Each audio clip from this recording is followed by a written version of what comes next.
Hey, my Legion, how you all doing today? I'm back with a collab.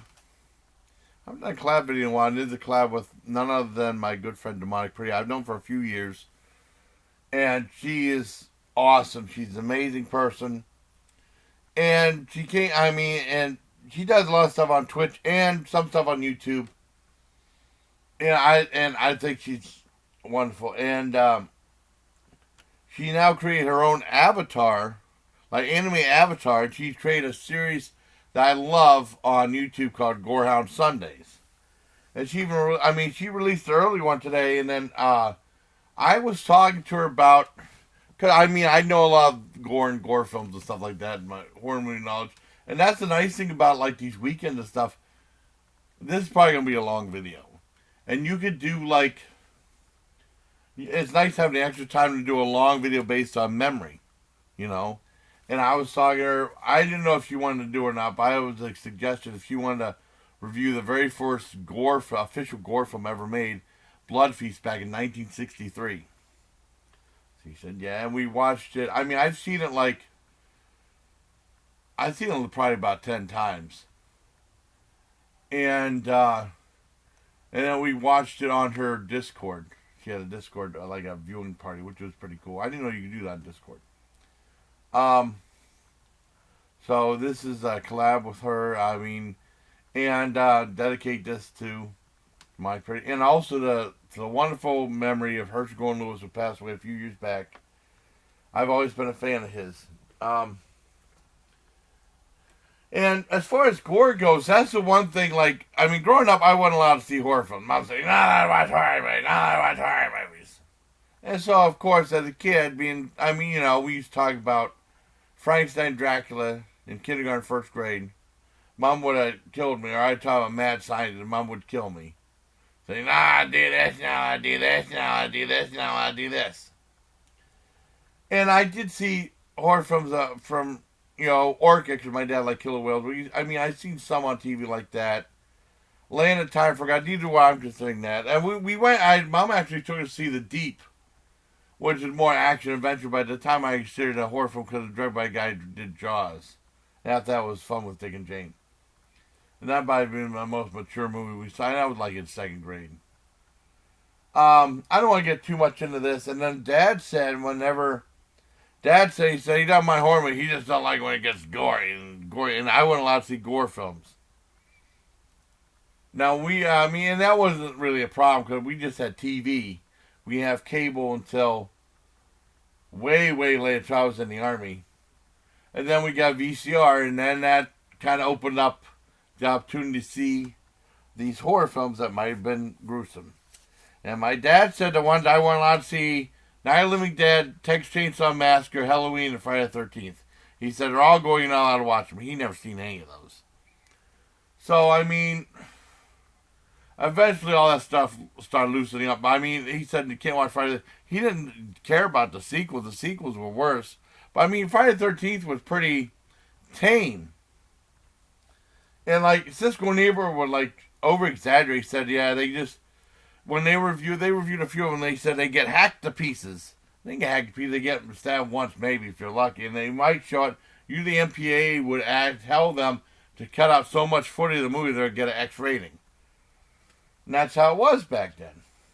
And even finally Gene admitted whenever they did a video nasties thing on Nightline, they had clips from Face of Death and all these gore from the kids were seeing, and they had Friday the 13th stuff. And then Gene Simmons says, "Yeah, you shouldn't put the Friday this so tame by comparison," but they were over exaggerating that stuff for a long time. Anyways, eventually, I was able to see all these movies and stuff like that. My dad had no knowledge of horror films. Oh, you're not allowed to see this. What about Reanimate? Oh yeah, well, okay, you can watch that. I don't care. And he didn't even know. Because we used to go to a place called Lampman's. And Reanimate is pretty gory. Because Vestron would have R-rated version of a movie. Then they have the uncut. And the uncut would have all the gore in it. And they did with Toxic Avenger and stuff like that. And Reanimator. Anyways, at Lampman's, my dad, we went to, that's the main place we went to in Edinburgh. And Dad said, "Oh, they got there, it's horror movies." But he liked ranks. And there was a couple times when a movie got gory, he got mad. He said, "Shut it off," and he took it back. Like we got Road Warrior, and there was a scene where the guy they threw a boomerang. The guy said, "I got it." And he went and he cut his fingers off. My dad said, "Shut this off! Shut this off! I want to see it! I want to see it!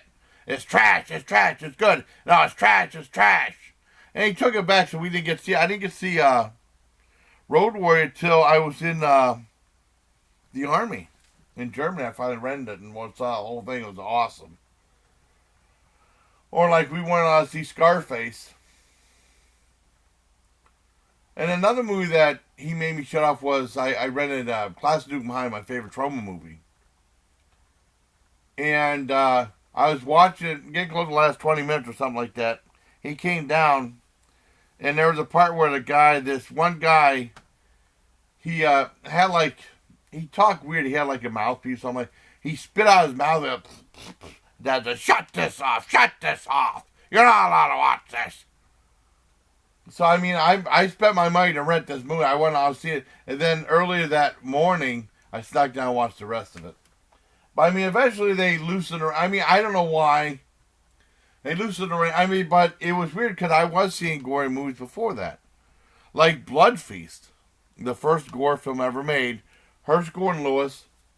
Because what happened at Lampman's, they'd have like a movie and they'd have like a number on the side and they'd say, and you say, "Is this number in?" And said, "Yeah, no gift, give you like the video cassette." And he didn't even see it. I remember Blood Feast had like the goriest cover ever there. And I remember I got a book called A Taste of Blood, filmed of Herschell Gordon Lewis. There was another one that was always in Fangoria, but was always out of print or out of stock. And then like copies of that were going like $500. I said, "I ain't paying that much." It was a Forgotten Films of Herschell Gordon Lewis, I think one of his crew members made. I would love to read a book, but I ain't paying that much. That's stupid. I don't even know if you can find it now. Well, I got A Taste of Blood, Herschell Gordon Lewis, and basically his underdog to Herschell Gordon Lewis was the same as mine. I think I might have read an article about Herschell Gordon Lewis in Famous Monsters, maybe. So I think I knew a little bit about him. But with the cover, it was like they have, this is back in the glory days of the renting, going to the VHS store and renting stuff. And it was a big cover. I mean, it was a big box. The big box like this, and have like a big plastic sleeve in there. And basically it said Blood Feast, and the covers were very bloody. It was that girl that had her tongue ripped out. And she like, blood left out. The one thing I didn't notice, when I watched it again, was she had her tongue ripped out, and then they said it was a sheep's tongue. It was a lot bigger, and that guy had to be pretty strong, rip out a girl's tongue. I mean, from the roots and stuff. And then she had all like just gelatin in there, blood gelatin, not real, but I mean just like gloopy stuff. And she was like, and yeah, but I didn't really notice that before. Well, anyways, so like I said. Oh my God. YouTube just put a notification for my premiere, my lobster dinner. I'm filming at 2:31, and that came out, 9 o'clock, 9:15 last night. That's bad. Well, anyways, like I said, my review, I mean, I'm doing this video for Collab with DemonicPretty I for the movie Blood Feast. I want to talk more about Herschell Gordon Lewis. Well, anyways, him and David Friedman, they went to see the Alfred Hitchcock movie Psycho in 1960. And they said they could do a better job of showing more stuff. But I mean, back then they still had a Hays Commission. And, it's really picky about what could be shown and what couldn't be shown in theaters. And the shower scene, I mean, for 1960, I could imagine an unsuspecting public seeing the shower scene. It's pretty brutal for what it was back then.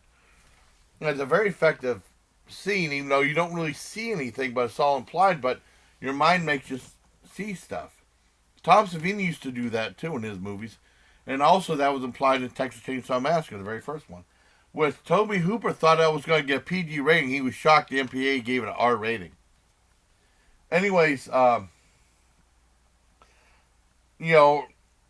Herschell Gordon Lewis and David Friedman started doing nudie cuties and like nudist colony movies, and they said, well, they said it pretty much ran its course, and they were exploitation filmmakers. And it's like you take like a certain subject and you make a movie by exploiting it, or something in the news like birth control. They did one like that, and other stuff.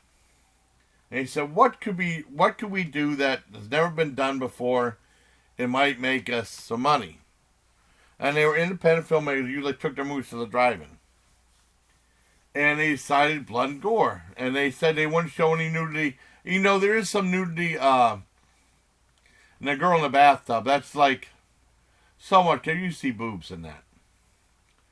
But 1963, and the budget was, at first I remember the budget was saying $20,000, then it was $23,000, now it was like $24,500 according to Wikipedia. And the movie ended up grossing $4 million, then they would say like up to $7 to $30 million, but I'm sure that's over time. It's a very successful low budget film. Because whenever, it opened up in Peoria, and he said, well, it opens up and died in Peoria, oh well. And he said, we killed in Peoria. And then they end up taking their movie all across the country and making a lot of money on that. Basically, the movie revolves around a Playboy Playmate. Wow, I'm getting ahead of myself. This girl's going to have a dinner party for her daughter. And they're a little hooty-tooty, smooty, the hoi polloi, as the Three Stooges would say. And she goes to this place, and Fuad Ramsey's exotic caterer. And invited a guy that walks with a horrible limp, and I think he walked slow just so Herschell Gordon Lewis could add to the runtime, pound the runtime a little bit, because he wanted to try to make exploitation movies that were at least 70 minutes long, so they could go feature length to drive-in. And she wanted to party for dinner, and the guy's like, have you ever had an Egyptian feast like that?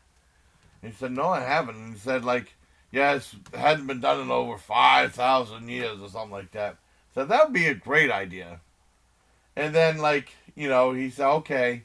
And then you see, the guy walking around, rubbing his hand like, and you knew the guy's up to no good, but, this movie's not to be taken seriously, but there's great gore effects in it. And basically, the Feast of Ishtar was, he'd kill women, he'd remove, like, a body part. Like, the first one was the leg. And then that ends up to my thumbnail I got people reading in a newspaper that said legs cut off. And they removed brains, that thing with the heart, and all the different things they were cooking for the feast. Now the acting wasn't that great, even though was it Kevin? Oh, that one guy started. His name was Thomas Wood, but his name was Kerwin or something like that. William Kerwin. Now he was a good actor. I've seen him some other stuff, and then he was in Impulse. I've heard Herschell Gordon Lewis top movies, and I double checked on Wikipedia. He was in Impulse and Barracuda. I thought he was, but he was also in some other Herschell Gordon Lewis movies, including like 2000 Maniacs, which is Herschell Gordon Lewis' favorite movie.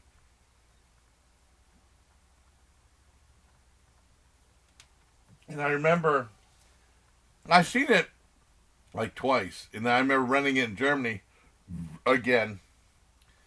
And I had part on the beach. And it goes like, Tony! When the guy killed it, and then, he not just knocked the guy, and he killed the girl, and you see him scooping up the brain, her like head's all scalped and like all messed up. And then you see him crying and stuff like, oh, my friend's like, why the hell are you watching this shit? And I said, well, that's the first gore. Well, he said, yeah, the gore movies the gore effects are pretty done real well, but everything else is awful. But some of the acting was bad, but William Kerwin did a good job. He did a good job. And like the other police lieutenant, and there were people looking at that thing of, that killer striking the guy, and the guy's like, this guy's uncanny, like that. Really bad. But it was very entertaining. I really love the movie. I make sure Okay, make sure that's off the stop record button. I give Blood Feast a 10 out of 10. I don't want to give away any spoilers and stuff like that. Definitely see it. Yeah, I'm very honored that DemonicPretty wanted to do a collab with me because she did GOREHOUND Sunday. I said, I gotta see this. I was telling her about, I mean, because everyone says Serbian film is like the sixth movie ever made. I told Salo 120 Days of Sodom is really sick. I mean, I thought it was sicker than a Serbian film. And then there's like Toteg did the August Underground movies, Fred Vogel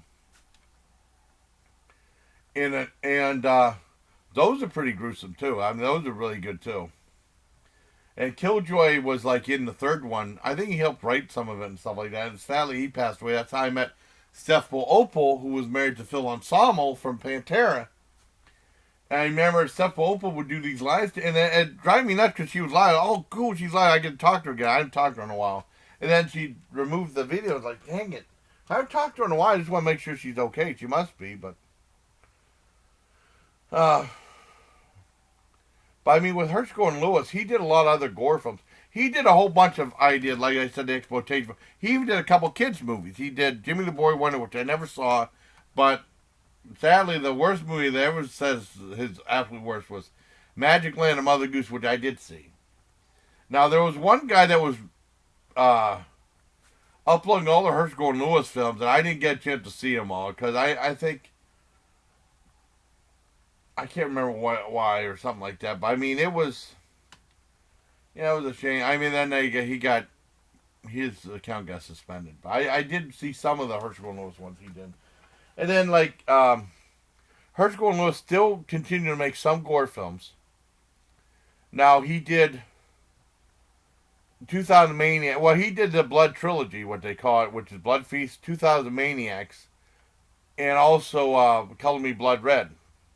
Now, Blood Feast and 2000 Maniacs starred Connie Mason, Playboy playmate Connie Mason.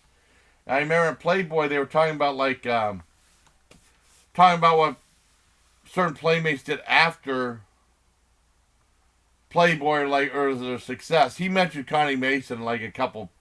I want to see what he said about her, because he went to do the two gore films, and she said she had minimal talent and stuff like that, and he did a couple awful movies for Herschell Gordon Lewis. He only mentioned like 2 or 3 sentences. So I think more of that was towards Star 80 about the one girl killed by her boyfriend. I saw that movie. Eric Roberts played her crazy boyfriend. That was a good movie. Anyways, Herschell Gordon Lewis still made some gore films. He did a 2-hour Dracula movie, which was, he tried to make like a serious like monster type movie. But that even had more blood than a traditional Dracula movie at the time. You know, I guess, I don't know if that's really a gore film. It's a little bit of a gore film. A little bit. Then he did Gruesome Twosome, which is a great movie. And he was infamous for catering from KFC. And there's one movie he did called The Blast Off Girls, which I saw, which was a takeoff of the Beatles' Hard Day's Night. And like I said, he catered KFC, and he actually had the real Colonel Sanders was in that movie, in Blast Off Girls. And I saw that in a double feature, was Just for the Hell of It, which talked about, like, the punk movement and disassociated uses and stuff like that, like tearing up stuff. And like I said, I mean, he had some gore in some of his other movies, like She Devils on Wheels had some gore in it. And, like, Moonshine Mountain had a little bit of gore in it and stuff like that, but some of his other gore films was he did The Wizard of Gore. Well, I think I sent a trailer of that to Demonic. And also, the band Rigor Mortis did a song called Wizard of Gore, which is awesome. And also, he did the Gore Girls, which was like his last movie he did, because it's like, a lot of these other companies were catching on doing movies, and his movies were in the shadows. So he wanted to do the Gore movies, which is probably his most gruesome film, with including like sexual stuff in it, which had nudity. Well, he had nudity in some other movies, but this is the first gore film he had that had nudity and stuff in it. And Henny Youngman was in it. My dad was quoted Henny Youngman said, Henny Youngman says, you know, you don't have to be gruesome or vulgar and stuff like that. And then I told Dad, Henny Youngman was in that Gore Girls. His most. My dad was like really upset, not at me, but at Henny Youngman for lying. Um, and the Gore Girls had like some really explicit killings. Like there's one girl, the guy, you see her boobs, right? And the guy takes a pair of scissors, cuts off one nipple. He has a martini glass, and then like white milk shoots in that one, and he cuts the other nipple off. And then like chocolate milk shoots in the other cup, and he goes cling. He clings them together. Very bad. It's sick. And there's like, but done with humor. Like a part where a guy pulls down a girl's pants and keeps hitting her butt with a meat tenderizer till it gets all bloody, and he starts seasoning it and stuff like that. It's gross, but that's what happened. And he said, like, how could anyone take that movie seriously? Believe me, a lot of people probably would. But people are weird like that. I love that movie too, because I've seen all his gore films. I haven't seen a lot of them, but I've seen those. And that one guy that, I don't know, he said, oh, this looks okay. And he watched it. He said after 5 minutes, he shut off because it's so it had a burn. Like, how can you watch this crap? And he was pissed at me. You know. But like when my dad was like, well, you can't see this movie. I was renting like Face of the Dead. He said, oh, well, that seems okay. Because he had no idea of horror movies or anything like that, so he didn't know. Talking out of an ass.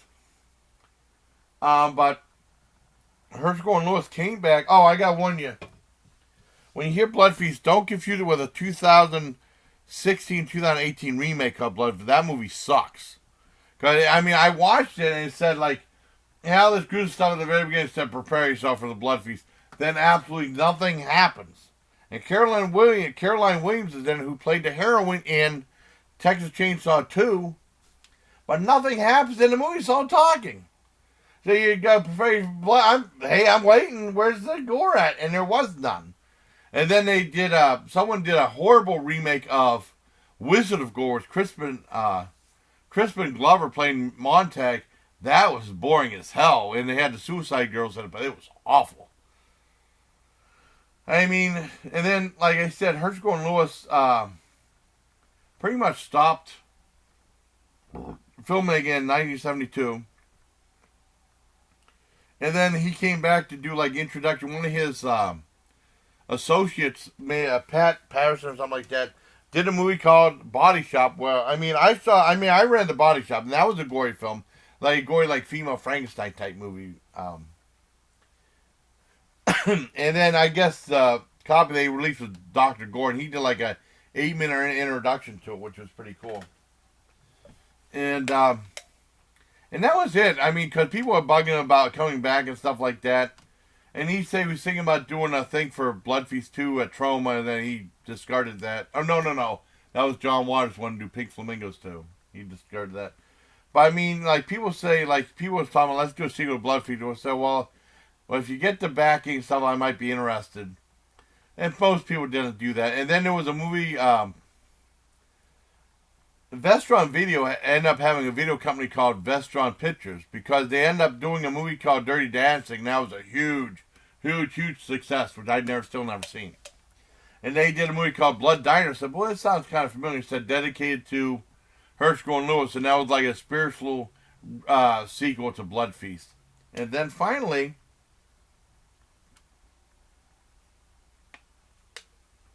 this Pepsi, Coca-Cola Zero Sugar is fantastic, 10 out of 10. Finally, he did, he teamed with David Friedman to do a movie called Blood Feast 2 All You Can Eat, which is awesome. Now, that was the one that was for Media Blasters and Shriek Show. And it got a lot of good reviews and stuff. And it was still pretty bloody. John Watterson did that one, though. It's still pretty bloody. And then, I mean, it's a very entertaining movie, you know. And then, like, towards the last half hour, it ended up being more like a comedy type thing. But there was some good bloodshed in that one, too. Well, yeah, I know. The Jade Count premiered. I already had that one premiering. But, I mean, I went to... I love Blood Feast. Blood Feast is one of the most important, was the first gore film ever made. It's on the list of like the top, I don't know, so many most important movies in history because that was the first of its kind. And also Stephen King, the one thing I forgot to mention, Stephen King did something I found out later on, is when he wanted to be interviewed from Playboy, and he said, "Okay, I'll do it on one condition. All the people want to interview me have to come over and watch the movie Blood Feast with me while eating cheeseburgers." I guess some people got sick or something like that because the movie's real bloody. Not because of McDonald's, because it's eating while watching Blood Feast. And they were all mad and they interviewed him, I guess. But I mean, that's my... Yeah, I told Demonic on that. There's probably going to be a long video. I have a lot to say. But Blood Feast is a classic. I mean, you know, in some way, it's very... I mean, the gore is very well done. I talked about my roommate's going. He ended up going to be a professional drummer. Well, he was a drummer anyways, but I mean, in a lot of bands, he ended up directing a movie that I rented on. I gave John the money. We rented on Amazon like $2, a short film called Final Tears Married to Metal. I reviewed that. I mean, John and I watched it. And then I reviewed. John said, maybe you should review it because you have a more personal connection to it. But we both liked the movie. But I mean, he did a low budget film. I mean, you know, pretty well done. And not medium rare. That's a John joke.